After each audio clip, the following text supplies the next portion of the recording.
pauwi ng Alberta na. So this moment dito kami sa kabaan na papuntang Saskatoon. Ito yung pinakamahaba na highway. So hakalampas lang namin ng York. Yeah. York. Kakapagasolina lang. Yorkton.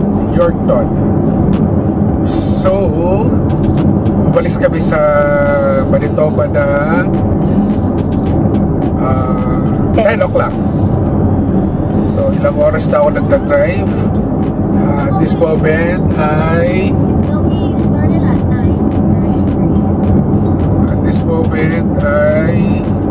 ano na 809 kilometers na lang. So umalis kami ng 10 o'clock.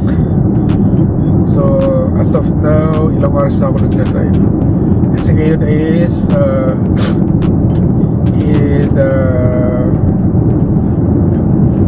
it's 3 a.m. Saskatchewan time.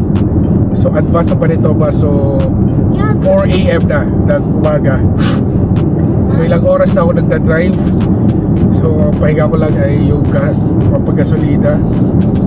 So meron pa akong 8 oras bago dumating na Edmonton. About 807 kilometers. So expected na arrival namin is 10:56 a.m. So yun lang po. Share ko na lang kung paano nag-set up kayo, paano na pagkasya ito natitira namin gamit sa bahay.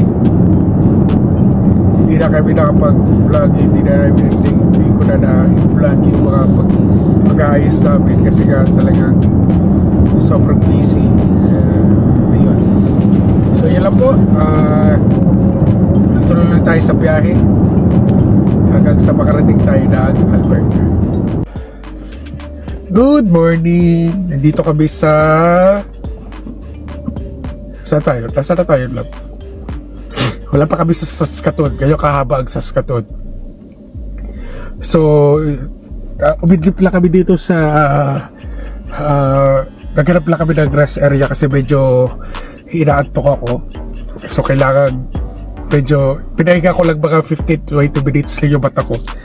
Then meron pa kami 6 hours and 52 minutes bago makarating sa aming destination. So meron pa kami 684 kilometers.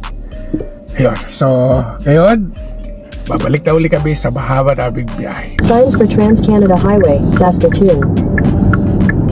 So yeah, ito yung highway going to Saskatoon. So 3 oras. Saskatchewan 16 West, 149 may 2 oras na kami bumibiyahe papunta pa lang sa Saskatoon. So buti na lang, tama lang yung alis namin para yung way na papunta na dito sa Saskatoon is medyo maliwanag na maling araw na. Kasi yung last time na nagpunta kami ng Alberta last year, sobrang excited kami. Umalis kami ng mga 7 in the morning. So yung madaling araw, siguro gitna ng gabi, 11, 12, nasa going to Regina kasi ito yung ibang way papuntang Calgary. Ito kasi papuntang Edmonton. Sobrang dilim, hindi ko ma-explain. Walang ilaw, walang street lights, tapos pinaka-guide mo lang yung ilaw, mismong ilaw lang din sa sasakyan mo. And then hindi mo naman kaya magpabilis kasi yung mga wildlife, may mga deer, and then parang mga coyote, yun, dumadaan sa kalsada, bigla lang yung dadaan. So iingat. Ngayon naman ako, ang takbo ko lang ngayon is maximum 100 km, 120 kilometers lang siya. Hindi ako siya nagpapabilis ngayon kasi nga medyo mabigat yung may karga ako sa taas. So hindi naman kami nagmamadali. So ano lang kami, smooth lang yung pag-ano namin, travel. hopefully bago mag-lunch, nandun na kami. Medyo okay na yung mata ko. At least idlip ako ng 30 minutes. Kasi kanina parang napapamigit na ako. Kasi kaya ko naman mag-drive.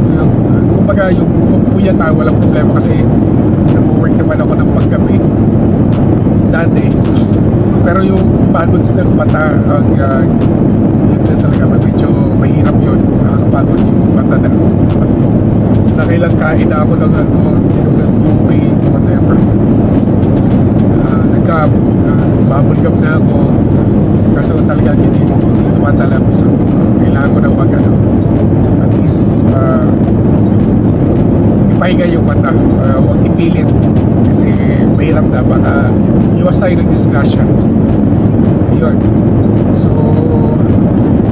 kaya it's 6 hours and 45 minutes. Meron pa kaming nalalabing 674 kilometers. And expecting arrival namin is 11:36 in the morning. Kasi yung nakaraan last year, yung first punta namin na Alberta, talagang dire-diretso ako palang. Nagpahinga lang siguro ako yung gasolina, tapos 5 minutes na itim na konti, pero the rest is dire-diretso ako.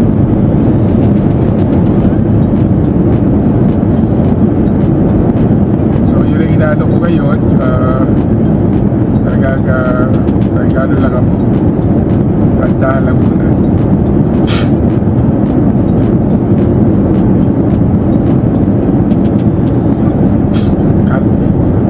Dahan ako nakita kasi ako sasakyan, kala ko bumuli kasi dito papuntang Saskatchewan, medyo masisipag ang mga pulis,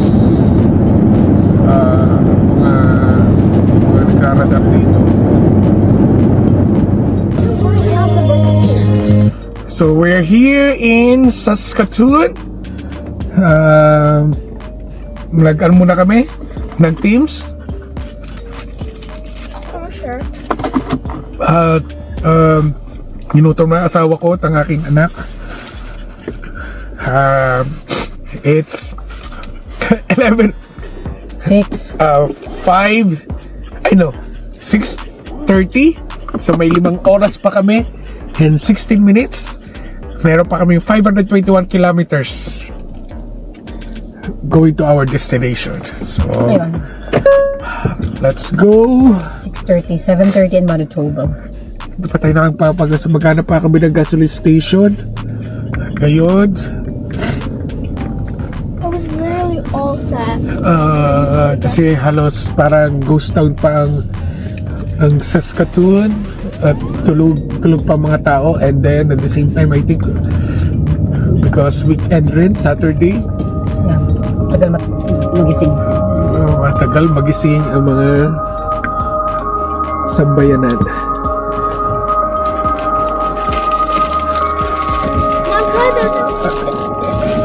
I don't like it. Pero in fairness, ang city ng Saskatoon, mas okay siya kung i-compare mo siya sa city ng Winnipeg. Ano yung maingay? Alam ko. Ewan ko, parang city life, kumbaga parang city talaga siya compare sa Hi Francis, thank you Winnipeg. for charging me. Okay, naghanap pa rin kami ng gasoline station. Kami tanda lang dito kasi dito ako na picturean dati. Maraming mga nakatago dito. A little longer than a few minutes later. Good morning. Ngayon, dumating kami kahapon. Dumating kami mga around I think bago mag-12. Ayun, dumating kami before 12. Tapos hindi tayo lang namin saglit yung parang property manager. Inikot, walk through kami dito kung ano yung yung itsura, baka may makasira, para hindi maipasa sa amin kung later on alis na kami dito, kung ano yung itsura na inalisa namin, dapat ganun pa rin. So, check lang namin yung mga nakita namin mga crack para hindi sa amin maibintang. So, yun, nakakapagod, sobrang pagod, maraming pagkulang. Pakita ko lang sa inyo yung itsura. Ayan. Our dog, Pixie. Ayan.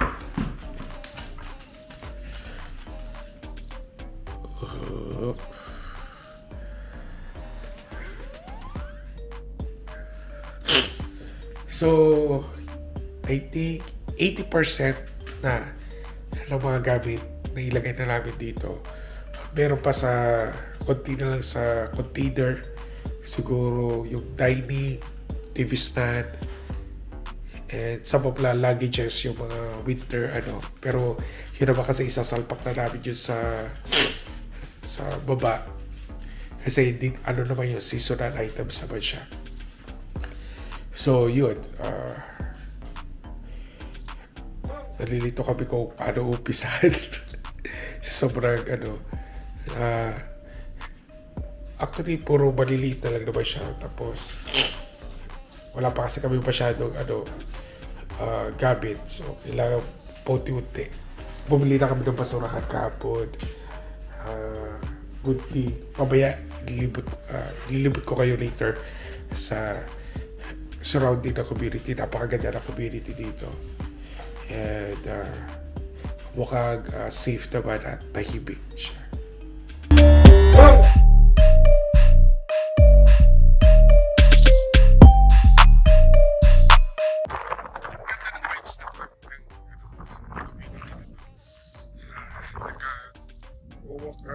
Naglalakad-lakad lang kami kasama ng aso ko. And actually malaki itong neighborhood na to. So wala lang, medyo pa I think ito yung school. That's the public school. Okay. And it's a walking distance. I think 5 minutes na walking distance sa apartment namin.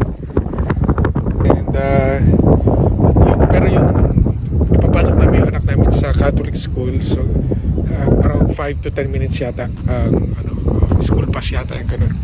So Monday, today is Sunday. Monday magiging super busy kami. Actually Father's Day ngayon, pero bibili kami ng mga kailangan pa namin sa apartment for now. Like mga doormat, everything, mga plastic cabinet, because hindi na namin nadala yung nagkano kami nagkakot kasi sobrang puno na. Yun. So magiging busy ito siguro until end of June. Magiging busy kami for insurance, pagpapalit ng license namin and everything. Yun. For now medyo mula ng gabi na ang aga namin natulog, siguro wala pa 7, pero nagising naman ako kasi yung ng 4, which is 5 PM sa Manitoba. So yung body clock ko is Manitoba pa rin. So ang Manitoba kasi advance of 1 hour. So kung 7 ngayon, Let's go home. 6 pa rin sa Manitoba. 6 pa rin dito sa Alberta. Yun, so wait muna kami kasi malamig. Saka short lang yung anak ko.